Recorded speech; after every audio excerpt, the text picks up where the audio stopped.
Well, good morning, and thank you very much for joining us. I am Iyori Folari. And my guest this morning is Mr. Pascal. Mr. Pascal Achunene. Yes. Yeah, I was concentrating on pronunciation so much. Pascal Achunene. Yes. And you're a public health person as well, because you work in this whole field and this whole space. The situation why we thought we should talk with knowledgeable people about this, which is what we always do anyhow, is to look at some developments in the battle against COVID-19. Now, perhaps one of the more dramatic ones has been the president signing into law, I believe. Was it an executive order? But a regulation. It's called a regulation. It's a regulation. But the part of it that will have caught most people's eyes is that you can actually go to jail now for not being anti-COVID-19 compliant. So in the case of wearing a face mask,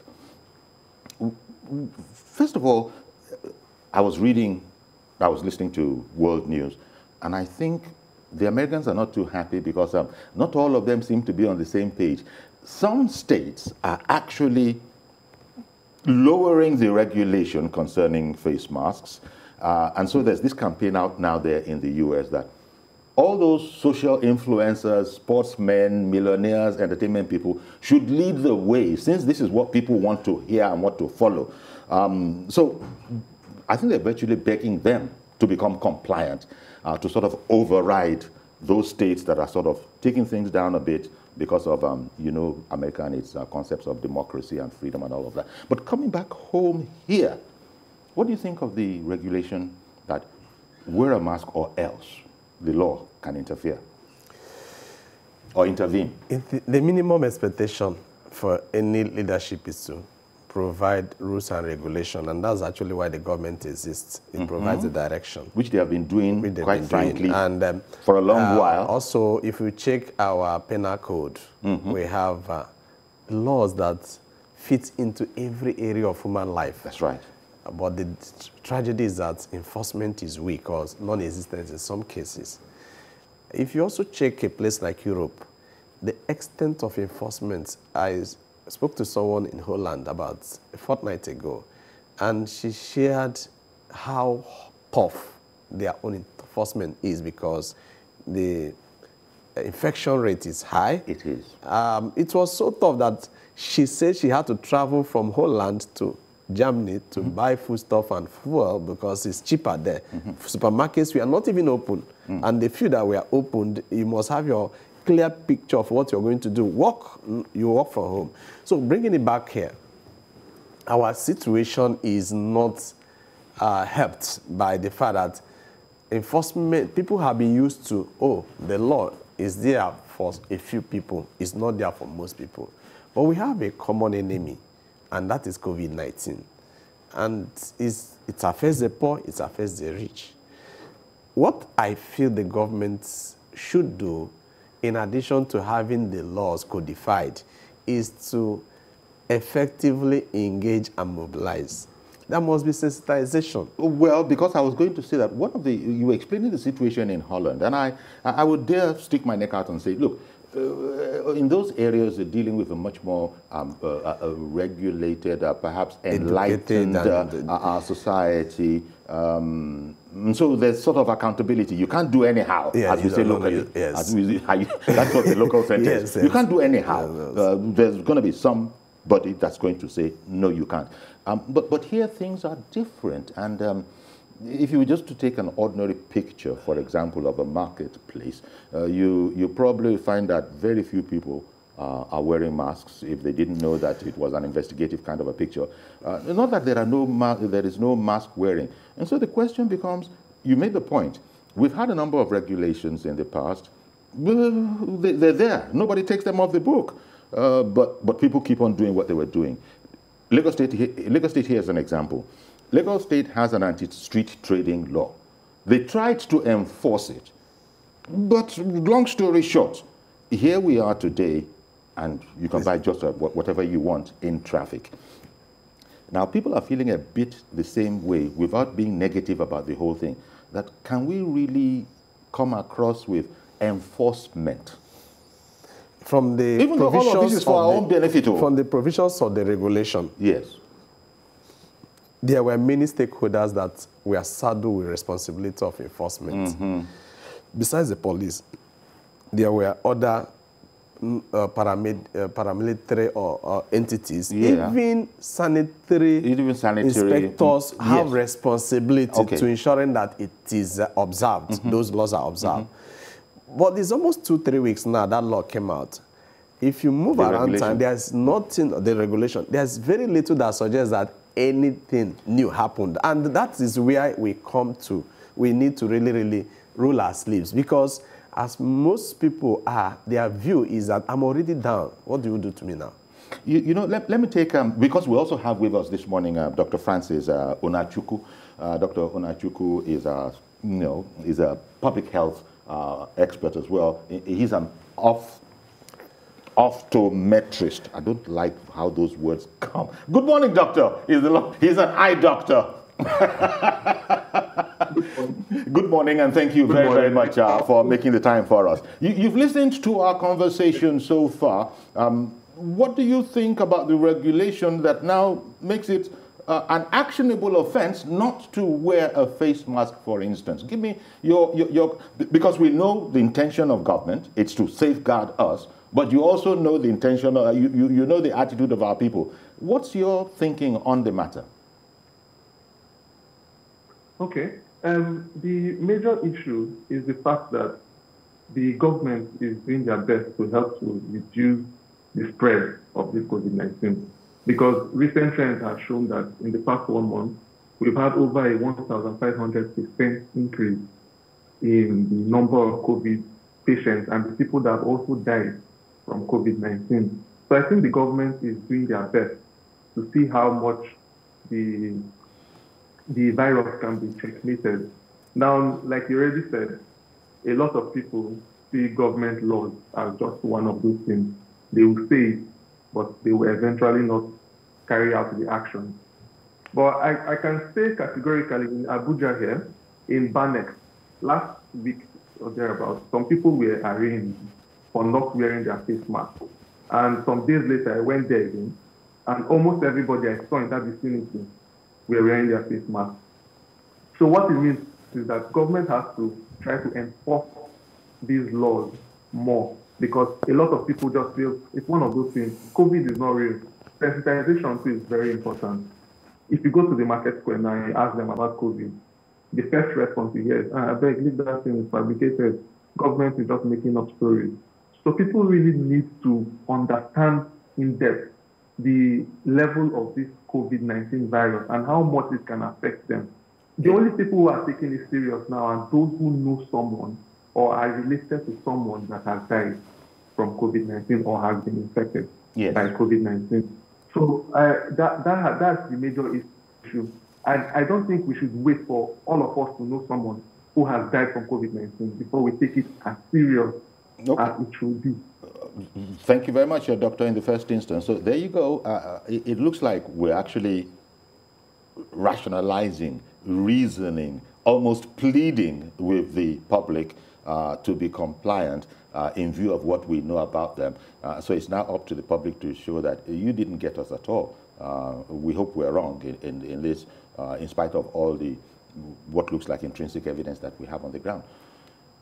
Because the arguments, we're just talking about it, but when you look at it, just about what Francis said there applies to all the regulations that we've been brought about, that have been brought to us. Even the example I cited of Lagos State no street trading rule. It's to save lives. It's to safeguard people. It's all about safety. Don't wear Okada. Don't be on an Okada. Don't be on a bike, a motorbike. Without a helmet. Without a helmet. That is not enforced anymore. There was a time when it was quite serious and people thought so we just, I guess the frustrating thing is, government is well aware, having all the scientists around them, how dangerous this thing could be and how simply we could help the effort, prevent it, by just doing those simple, very easy, right things. If only we would grab it. So we come back to what you were talking about, sensitization. If it is now that we need sensitization, is it not too late? It's never late because the numbers are not cheering. We see the numbers in thousands on a daily basis. And I want to put it in perspective. If there are 100 people infected, most times 10% end up in ICU, and that 10% out of the 100 people, about 1.2 or 1.5 die. So the number is increasing, and it means that the chances of more people dying is high. And nobody, 2 days ago, a very close friend of mine said her friend who just finished a program in Lagos Business School, her master's, spending millions, pregnant lady, died of this from the ICU. So it is real. People are dying. And that same ICU, where the very ward where she was, it was reported that people were being taken out, dead bodies were being taken out day by day. So people do not, the tragedy is that most people don't listen to platforms like the television, they don't listen to the news. But there are channels of reaching them. They do listen to WhatsApp. Yeah, they do listen to Facebook. Yeah, so if that is the market associations,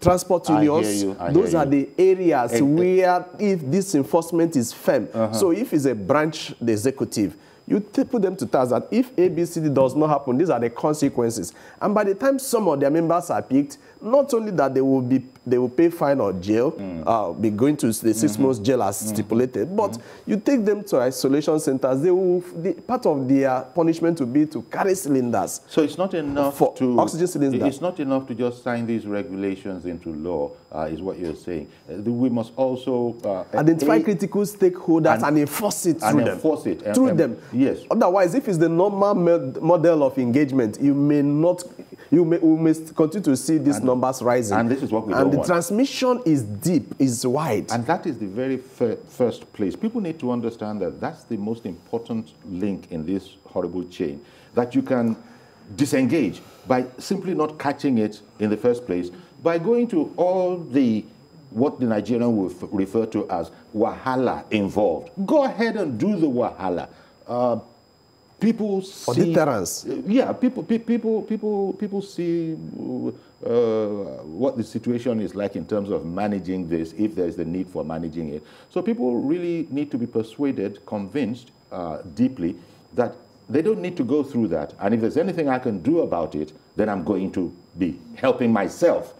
For the moment, people don't quite see it like that, is my worry. But I hope I'm wrong, because this is just my own assessment. That people think that I'm okay, I'm covered, and it's all right. Of course, we understand all of that. But in terms of leading, showing the way, our governor in Lagos State, Sanwo-Olu, I don't think you see him without the mask, but it has to spread all over. There was a time the president wasn't wearing a mask. He has changed now. Yes. Maybe and also the NIN issue has been partially addressed. Yes. So, you know, all of those things are coming on. But maybe our own influencers too. Maybe all these people that the youth relate with. Because the youth, I would suggest, that's where there's a whole lot of knowledge about this whole matter. If they were to then take the lead, you know, in popularizing it and making it fashionable and making it okay, making the inconvenience so-called okay, then we could begin to get places. If you look at the polio campaign, you could see every nook and cranny, health inspectors all over the place engaging, even knocking door by door. Yeah, yeah. So in this case, because of indifference and nonchalance of many, there will be carrot and stick introduced. So as much as you sensitize, as much as you engage, you identify those whose voices people listen to. Yeah. If you go among the touts, there are those whose voices they listen to and respect. Yeah. Identify them. And the touts, so-called, but I understand what you mean. Yes. Yeah, you know, they also have their own leaders. They have their own leaders. If you go to market associations, each line, each branch has leadership. So one just hopes that they take all these ideas, those who are running our affairs, and engage. Because Francis, Dr. Unachuku, I don't know if Pascal just related to an incident. I'm not too sure, just looking at your picture, that you're actually old enough to remember to have been aware of the days of sanitary inspectors. Remember, complete with their colonial hats and all of that kind of a thing. But is there any modern day equivalent of that to your knowledge? I'm sure even if you didn't experience them, you would no doubt have studied up about them and the role they played in public health in Lagos and other areas, for example. Those public, the Yorubas used to call them wole-woles. They had right of way. They had to come and inspect that your environment was sanitary. Do you think there's a role for those people in this digital age? Okay, I understand there's a technical glitch, and Dr. Francis Onachukwu, for the moment, is off. It's such a pity. I wanted to hear how he relates to that. But a lot of people would have read up about it, would have read about this in the course of their study, would have heard from their parents, from their elders, and a lot of people would actually have had physical, would have actual knowledge of those sanitary inspectors. The topic of many plays, many comedies, and all of that. But that shows you how integrated in our daily living they were. Now we need something in this day and age where everybody feels a sense of responsibility to own it. I guess that's what government wants. Government wants this to be owned by the people. So I need to put a couple of things in context. Sure. Number one, we don't currently have a cure for COVID-19 in any part of the world. That's very important. Then the vaccine that came out, less than 120 or 150 people all over the world have been vaccinated. Mm-hmm.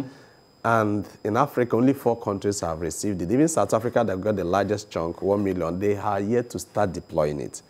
In Nigeria, we expect 100,000 last month, but we're expecting that by the end of this month, about 60 million will come. But even at that, the infrastructure that would create confidence that this will get to the grassroots we don't have evidence that they are sufficiently in place that in the next 6 months, 10%, or as there have been projections that 45% will be vaccinated, but it's not very evidence-based. Mm-hmm. And we'll come back. So what do we need to do?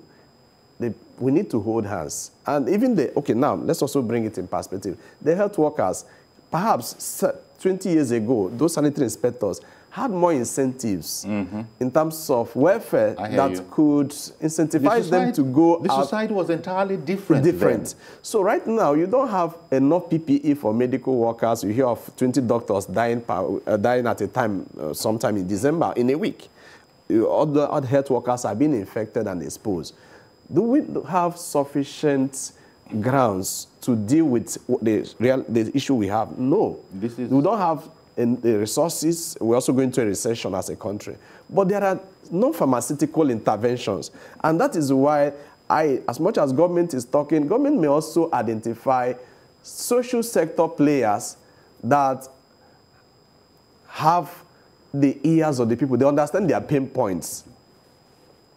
Because sometimes when the communication comes from the government, there's a major issue around trust. So when the communication comes from the government, sometimes people do not believe it. Most people do not believe it. So it's to identify those who work with the government, both private and social sector, but particularly social sector, because through their social interventions, for instance, let me put it in perspective. Our organization, when the COVID-19 came, we identified that PPE was a critical issue for health workers. We deployed resources. We reached out to people who raised funds, over 5,000 to 8,000 health workers. In Lagos, for instance, one of the organizations did a search and found out that our organization, Health Emergency Initiative, our handling of PPE was most credible. And they brought millions of PPE to us to further give to all the secondary hospitals in Lagos got PPE from us. So if government recognizes that, okay, some people may not be trusting what is going on, why not identify other players who will make sure that the communication gets to the right people, whether they are those at the middle class, whether they are those at the lower end of the pyramid. Everybody needs to be involved, because as much as one person is still infected with COVID-19 in Nigeria, everybody is unsafe. And I think it also needs to be hammered to us that we ourselves hold very, very much power if we do our best to prevent catching it in the first instance. Absolutely. That's so much power. I mentioned that a 38-year-old person died. If you take it, yes, if one takes it, and pregnant woman for that matter. So it's very sad that we still feel that it doesn't concern me. And people still use the word, as doctor said, Koro. There's no Koro. Koro is no more. No, I don't. But I think that's why we are here to also say no, absolutely no to such. Okay, let me find out if we have a phone call. Do we have anybody on the phone line? Good morning. Mr. Kesandu. Kesandu. My name is Kenko Kesandu Kingsley. I'm calling from Owerri this morning. Oh, good morning, sir. You see, good morning, our guest.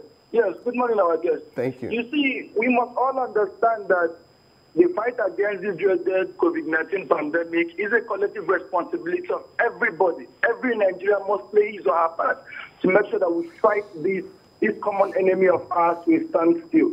By ensuring that we do all the necessary protocols that we've been mandated to do. People do not go about wearing their face masks today, and it's a problem.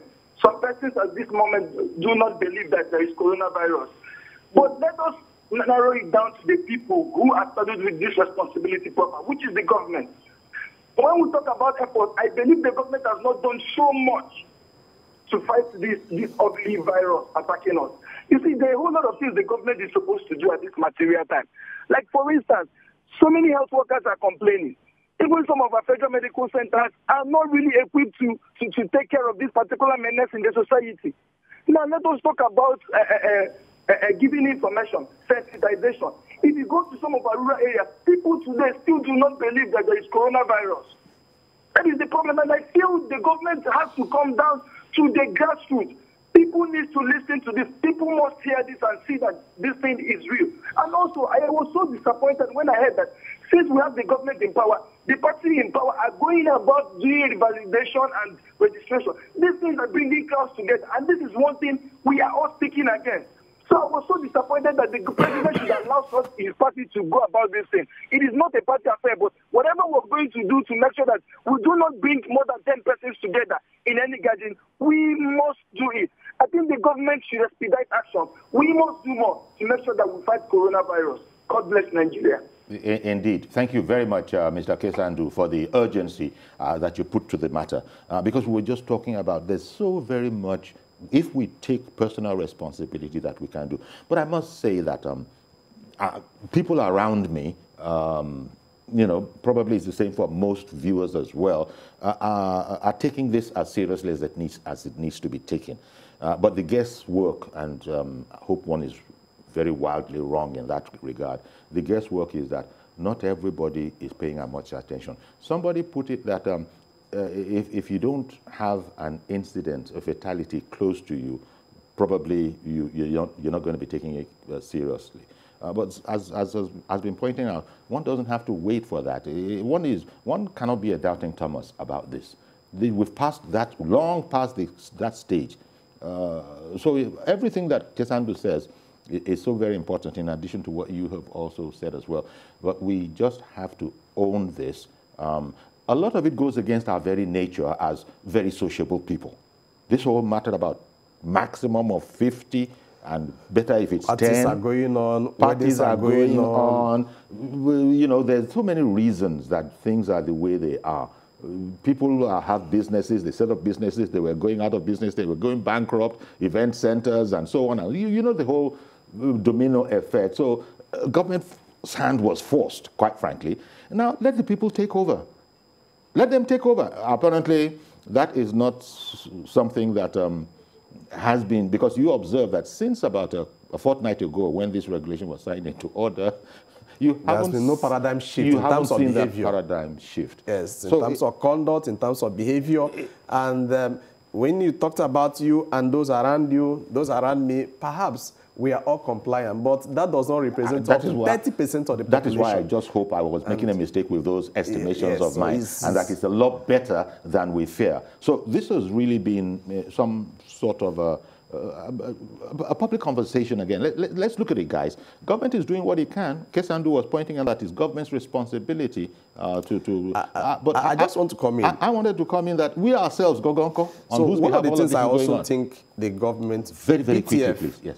and other Presidential task stakeholders force should do, even Kakovi, is why are people, whenever you go into you're running a system, you find out that there is hesitancy, there is indifference. Yeah. Why are people resisting? Okay. What can we do to communicate differently, and how can we change that attitude? I'm sure they're working overnight on the matter. Yes, and we need to see it effectively expressed and demonstrated because time is running out for this. We don't have a cure, we don't have the vaccines yet, and this is taking lives. Thank you very much. So everybody, finally the parting word is, the government comes and go, but your life remains with you. So own your life. Okay, Pascal. Thank you very much, Mr. Pascal Junine. Thank you very much for coming along and sharing your insights with us. Stay with us, please. We'll take a quick break. We'll be right back. Welcome back. Moving on to security. First of all, I have Mr. Dennis Amakri in studio.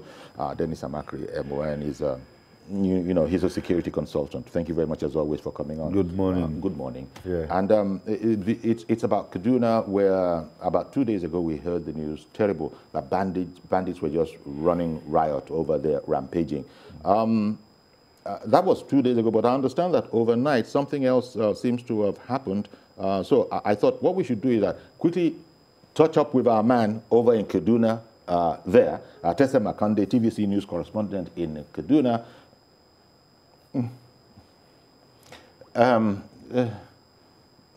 Otikot.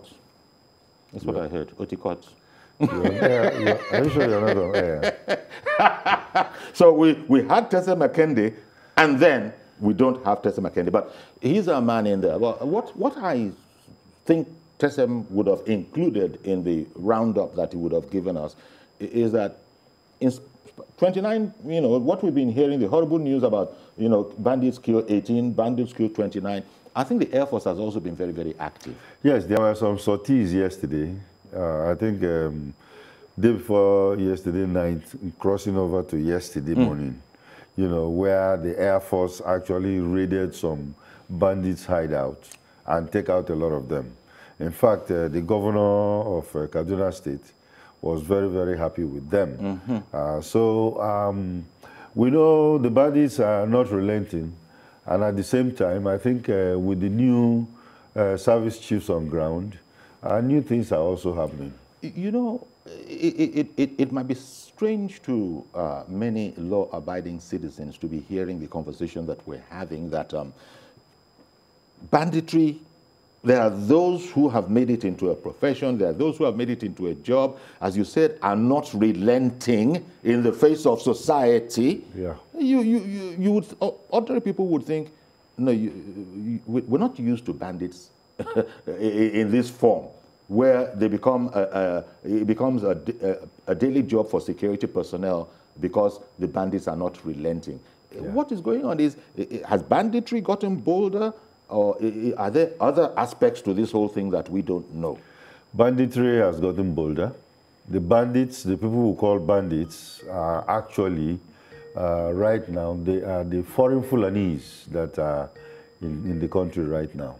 In many fora, many information, TV, news, it has been said that there are two types of Fulanis. The one that are resident in Nigeria, I don't have any problem with other citizens in Nigeria. They live peacefully with everybody else. But those itinerant Fulanis who came in from other countries, Mali, Burkina Faso, Guinea, Niger, and those are guys who are in Nigeria right now. And they came in because we opened our borders. Yes, we do. Because they were Fulanis. The borders are still open. Yes, because they were Fulanis. Because they were Fulanis. Yes, because we opened our borders. Yes. Our borders are still open. And they still are open. And they are coming in. They are not being documented. And of course, last week, was it Sheikh Gumi went and actually saw them. In one camp, there were 700. In the other camp, there were 600. Two different camps, all of them fully armed. And then, of course, in Zamfara State, where the governor feels that he's going to negotiate with them and stuff like that. But I think that is really misplaced. And that is in addition to reports, to the extent that one can believe such reports. It's thought of as junk journalism. You see it on social media about so many Fulanis found concealed in vehicles, trailers coming into Lagos, some with arms, some without arms, being deposited at different places of Lagos. As I said, one has to be very, very careful because you don't know the extent to which you can believe these stories, but you know, they come on there. Now, I think happily we have our Tessem back. Tessem Makende, TVC News correspondent in Kaduna. Good morning, great to have you now. Tessem, bring us up to speed, please, on the situation, the security situation in Kaduna from about 2 days ago, reporting about so many people killed in scores. Was the Air Force active yesterday?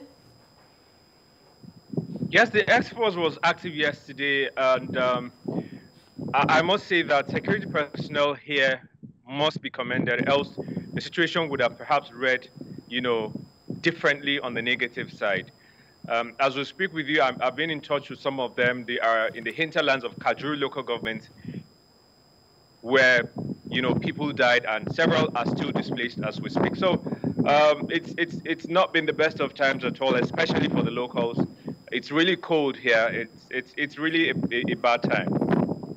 Now, Tessem, we were just about the time we got the bright news that you were back, we had connectivity back with you. We were talking about the nature of these people that we are referring to as bandits. And you might have heard Mr. Dennis Amakre speak about these are thought to be Fulanis that are not non-Nigerian Fulanis. Do you have any commentary on that? Well, it's a very trying phase. We've had cause to, you know, as journalists see where these people, many of the bandits have been intercepted, you know, and questioned and all of that. Yes, there have been Fulani people among them, but it's not completely about Fulanis. Like the governor would say, there are good people and bad people everywhere. It's just that they are really, really, many of them tend to be on that, you know, belonging to that particular tribe. But another school of thought is, look, we've had Fulanis who are very good people. So it's a very trying time. Many believe that, look, yes, many of them have been identified to be Fulanis, but perhaps they've been imported or they come from different places to cause this mayhem. Some believe that, look, they're not even Nigerians because some of them, you meet them, they can't even speak Hausa, which is like, you know, what the average Fulani or the Fulfulde person I was going to say, well. Fulfulde is their language, not Hausa. Yeah, yes. But they're also very conversant with Hausa usually. Yes. Usually, even though Fulfulde is their proper language. Yeah, the average Fulani person should or understands, especially in the northern part of Nigeria, understands Hausa. So when you have, you know, some bandits, you know, intercepted and they can't even speak the average, Hausa, it brings a lot to bear to mind, and investigations have not really gotten to why or who these people or where they're actually coming from. And I suppose the other question, so I can just get this in before anything happens to the connection, Tessem, is how are they then being coordinated if they are not Nigerians? Or what we're talking about now, if the portion of them that are not Nigerians, if they are not Nigerians, you again begin to wonder, is there more to this than meets the eye? These are not just a bunch of ne'er-do-wells, so-called, who are down on their luck and have decided to start robbing people. It looks as if, language barrier or not, they still are being effectively coordinated. Do you get my drift, Tessem? Yeah, let me just share a little bit of my experience as a journalist following up these issues. It leaves so much to think about when you intercept or when you interview these bandits who many a times are caught, are not innocent of the crimes they are actually blamed at. If you go to other parts of the country, you intercept people doing wrong. You meet them with things, you meet, thieves and kidnappers and other people in other parts of the country with money, with houses and all of that. You meet an average bandit, intercepted on the Kaduna-Abuja highway or in, let's say, Birnin-Gwari or Kajuru. They have nothing, around them. So it leaves so many questions. Where are they coming from? It could just be that they are being sent. So investigation, our security personnel must investigate to know where these people people are coming from, because they are collecting ransom in millions. You intercept, you meet them, they can't really boast of anything worth 20,000 naira.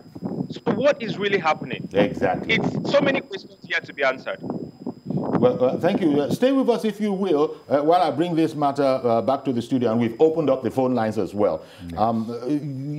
You heard the conundrum that we seem to be that seems to be evolving here.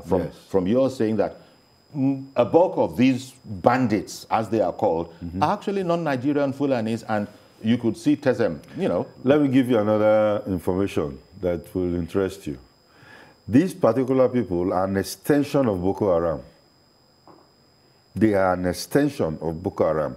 Because what they did is that, you know, Boko Haram is fighting in the northeast, and then, you know, to sustain themselves, they need money. And despite the amount of money they are getting or arms they are getting from foreign countries, they also send out people who go out as bandits, who rob people and then collect money. And just like the ransoms he was talking about? Yes, just like he said, the money is transmitted back to Boko Haram, which they use in the base, either for food or for arms or for training and stuff like that. Now, this is information known to intelligence community. Intelligence communities are very, very aware of this, because some arrested people have actually confessed that they are from the Boko Haram camp. You know. Mazi Okoroafo, good morning, sir, and thank you for holding on. Good morning, Sayori. Good morning, our guests in the studio. Mr. Sayori, there are four things I want us to look into. One, who are their sponsors? That's number one. Number two, which routes do they follow into Nigeria, covering the 36 states, including Abuja? 4, sources of arms, ammunition they carry to Nigeria, the sources. Then number 4, how do they bank the money they collect from people? Okay. These are the 4 things the federal government should, which are our guests in the studio. I would like him to... Okay, I hear you. Let's see how many of those we can tackle. Thank you very much for calling in, Mazi. But as for the number 2, which I think is how do they find their ways into Nigeria, the borders are open. The borders are open. I didn't get it wrong, if you're a Fulani, if you're on the West to Africa region or something, Niger, just walk right in. Yes. Because you're Fulani. Yes. I don't know. You know, it's possible that I'm being too simplistic about it, but that's the impression I had. No, that's what is happening. That is what is happening. Yes. We have a regulation that has been signed by the president or by the government. See, the point is if that you're Fulani, walk right in. Let's go back.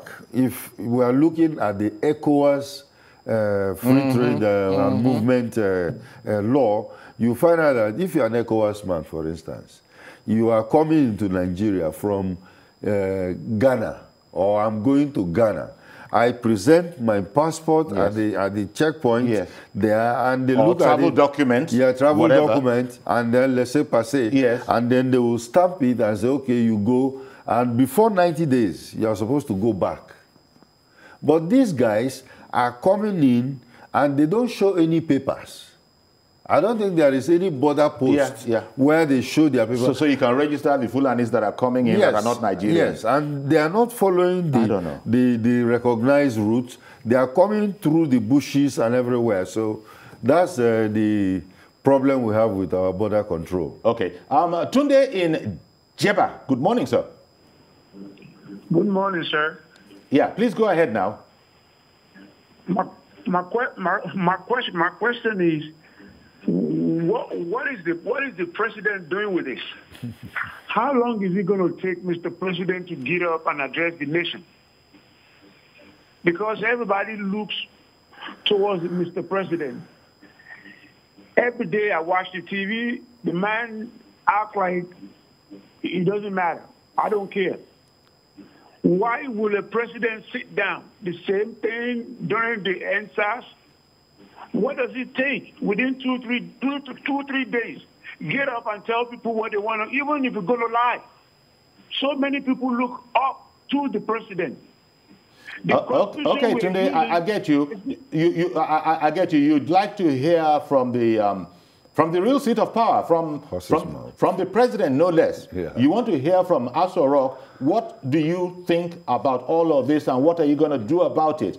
there's been the sense in which, thank you very much for calling in, Tunde, that people have said this government, they said it when Alhaji Lai Mohammed, Minister of Information, was here, that this government has not communicated as effectively and as much as it should be doing. I don't know how many people sign up to that particular idea, but that's what Tunde is echoing. We're not hearing anything. Yes, we're not hearing much from the president. And then, of course, some of the spokesmen that are talking extemporary. Yes. You know, sometimes they are saying things that the president didn't say. Let me bounce that off Tessem. Tessem, how much of a problem is what Dennis just said? He's guessed that there are instances in which presidential spokespeople are just speaking extempore, if you want. We then begin to say, I don't want to personalize it and go into particular instances, but you know where we have said in the recent past that that could not have been the mind of the president, even though a spokesman of the president was saying those kind of things. How much of a problem is that to you journalists when you're looking for sources of authentic information? Well, I didn't get you very well, but if I can make a little bit of sense, I heard journalists and maybe how we get information. No, there are places. Hello? Go ahead, tell him again. I was saying that is it a big problem, the fact that sometimes what presidential spokespeople say is at variance with what the public would have expected, so much so that they even say that could not have been from the president. He must have been speaking on his own, claiming to be speaking on behalf of the president. As I was saying, I don't want to be personal and go into instances, but is that a problem with journalists like you who need to be hearing sources, authentic sources? Yeah, absolutely. Many times we've heard from the presidency, many times you have attacks and they just attribute it to farmer-herder clashes. Many times it's not completely so. And I give you an example. If you go to Birnin-Gwari, for instance, it's internet. The Kamuku forest stretching states like Kaduna, Niger, Katsina, Zamfara, and several other states. It is not always a farmer-herder clash.